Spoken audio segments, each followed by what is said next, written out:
Now, if you're on a railroad track and a train's coming, what are you doing? I'm getting out. Getting off the track, Yeah. right? Yeah. What does he do? He pulls down the shade, right? Right.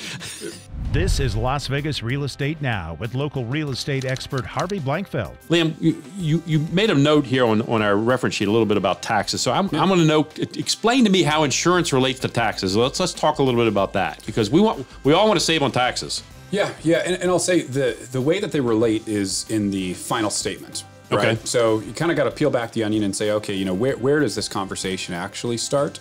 And typically I ask the opening question, do you enjoy paying taxes? Oh, of course I do. Right? I love when I get someone, Rick loves I paying feel great taxes. about it. All the Every time. benefits that come from it, right? And then the second question that we kind of lead into is, would you say that taxes are historically high or low right now? I would probably say that I have no clue. No clue. Well, I'd say the average answer is everyone says high. Oh, yeah, because we're paying them. They're high. I'm feeling it. Right. So the unfortunate answer is that taxes are historically as low as they've ever been. In fact, the only time I can go back to prorate this would be when we decided to actually start taxing individuals in the first place, which the first marginal tax bracket, or highest marginal tax bracket, was 7%. Right. Right. Now, it was only 4 years after that, though, where it jumped all the way up to 77%. The challenge that we're kind of faced with is taxes are historically as low as they've ever been. But what continues to go on the rise? National debt. Yeah. Right? And so when we talk about from a small business perspective, I say, hey, you got two ways to get profitable. Number one, you have to increase the amount of money you make. Number two is decrease the amount of money you spend.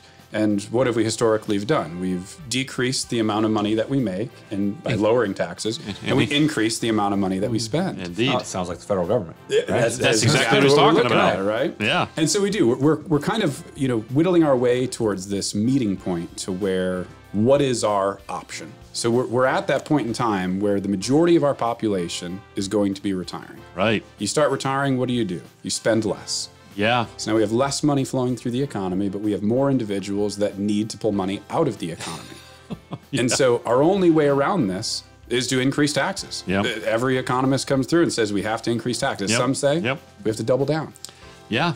And so for our consumers that are out there, right, especially if you sit there and you get in your retirement years when money is so tight, can imagine now thinking you were going to pay 30%, and now you're paying 60%. So now you have to pull out more. So now you're brought into a higher level of tax bracket. Yep. And so the population or the problem just continues to compound and compound. Yep.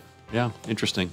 You've been listening to Las Vegas Real Estate Now. If you ever have a question about real estate or any of the other topics we cover, just call me off air or text me at 702-203-1165. You can also check us out on the web at lvrealestateradio.com or on our handle on social media at LV Real Estate Radio.